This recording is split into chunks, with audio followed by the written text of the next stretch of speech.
We're here at this giant, beautiful event called Work Human, and we're all here to kind of wrestle with this idea of how do we make our workplaces more human so that people can be more engaged and feel better about work.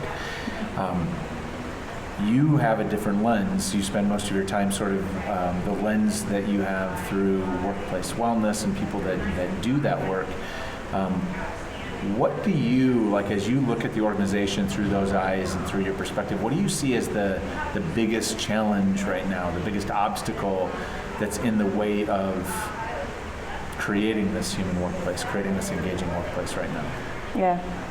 Well, so for wellness, for a long time, we were caring a whole lot about traditional biometrics and those kinds of markers of what it meant to be well. We weren't talking about the human, we weren't talking about purpose or meaning or anything like that. It was all about trying to solve some sort of health care cost containment issue. Sure. And the problem with that, and to answer your question, is that the answer was programming, right? You just take a program and you drop it on top of a culture, on top of an employer, and because employees are now being educated about their health because they have this platform with health coaching and a health risk assessment and tailored messaging and all of these fancy things, that they're going to be magically well.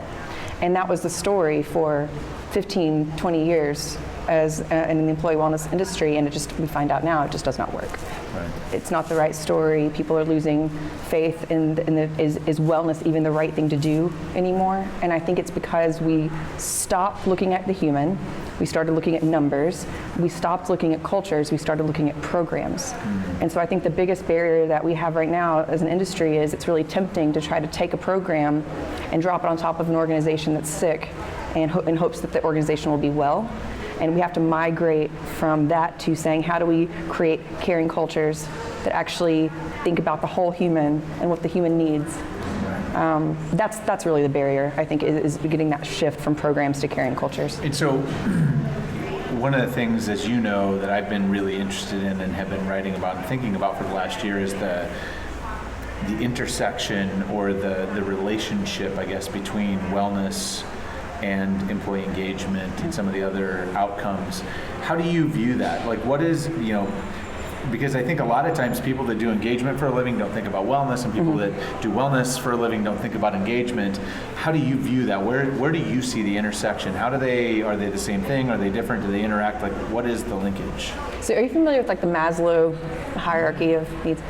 I think the problem is, and the intersection, is that wellness is like the very top of that pyramid. So in order to care about broccoli and exercise and all of it and sleeping more and all of those things, that's like self-actualization. If you're at a place where you're focusing on those things, you have to have a whole lot of other needs met first.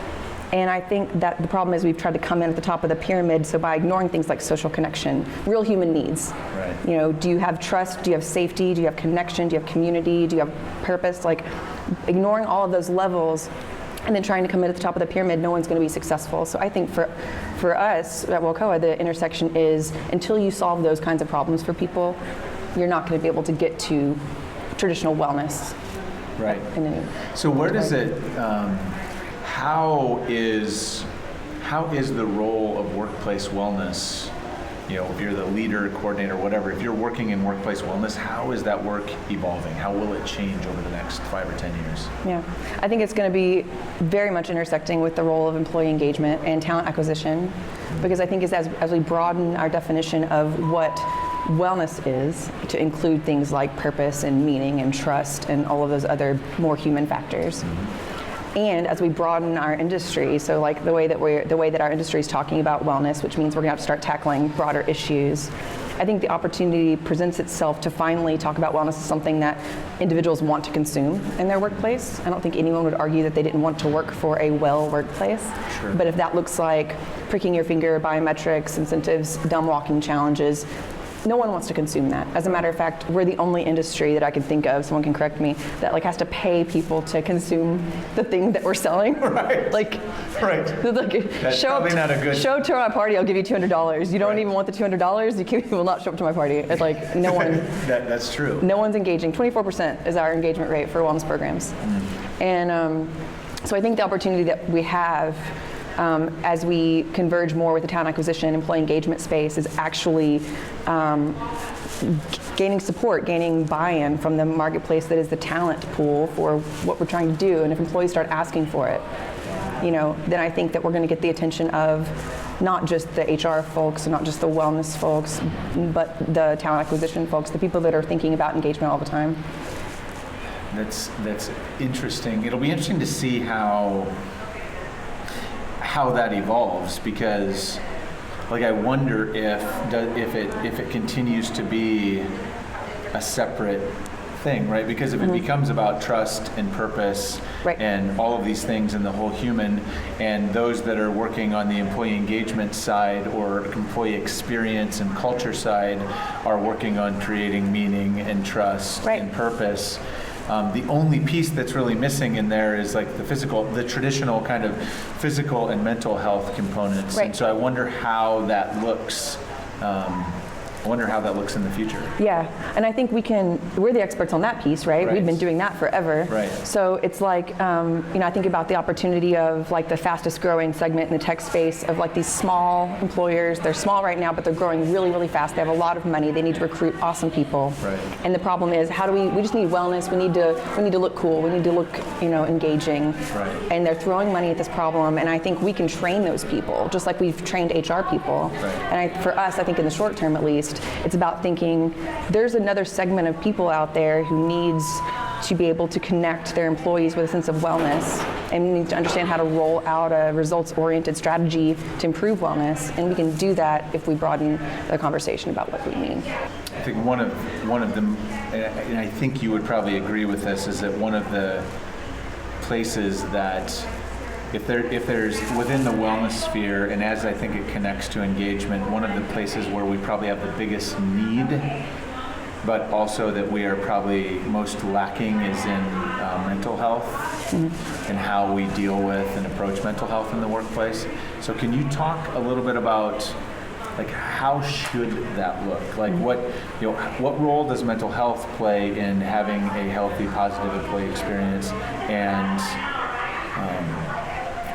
how do you do that? Yeah, I mean, so it's definitely one of the components of wellness that we talk about at WELCOA, a sense of peace and health in your mind as well as in your body. Definitely a component that has to be, and a precursor for any other type of, stress is a precursor for every other type of health condition that we're trying to manage for. We have to handle those kinds of things, and it's a big problem. And I think that what we know, and one of the big barriers that we have is that gap between research and application. There's a lot that we know about the right way of doing this at work. Just everyone's afraid to touch it. Nobody wants to go there. Even really, really innovative companies, when you ask them what you're doing for mental health, they kind of put their hands up and they're we don't want to touch that one. Right. Because no one knows how. But there's some really great companies, Prudential Financial is one of them, that really does mental health programming well, and it looks like training all of the managers on how to talk to people, identify an issue, and find this and point them over to a solution. So it has to be about integrating with EAP. It has to be about hand-holding people over to the right kind of resource. But it first has to be about stigma reduction, because that's the big issue that's keeping everyone from talking about it. Is the manager's afraid to even say, hey, I've been noticing that your performance is slipping. We have this EAP program. It could be that simple. Right. If all managers could do that, that would be a huge step in the right direction. Yeah. And no one's leveraging any of those resources right now. They're so underutilized. Well, and I would suspect too that managers, I think a lot of it, there's a stigma, but there's also just a lack of skill, lack of knowledge, lack of awareness. So, it's just a scary thing to step into. So I'm sure that the case study you shared sounds powerful. Right? If you educate the manager so they're not afraid of it, they're not, it's not unknown, then when they recognize it, or they at least have the tools to have the conversation. Right. It's pretty powerful. So one of the fun questions we've been asking everyone, and it will be interesting to get your perspective, is that if I could hand you a magic wand, and you could take that magic wand and wave it, and you could eradicate any single management practice, approach, dogma, whatever, any part of management as a practice, what would you choose? And it would be gone forever.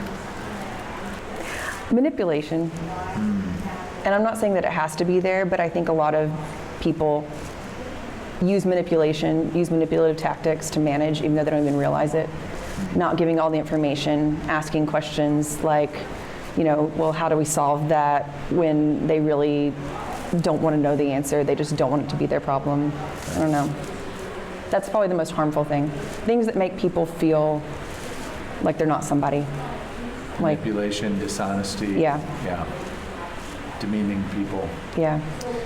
If you had one piece of advice for a manager who is listening to this, who's thinking like, I want to improve the experience for my people right now, like I'm ready to do something, what piece of advice would you give them how to take action tomorrow or next week to have an impact?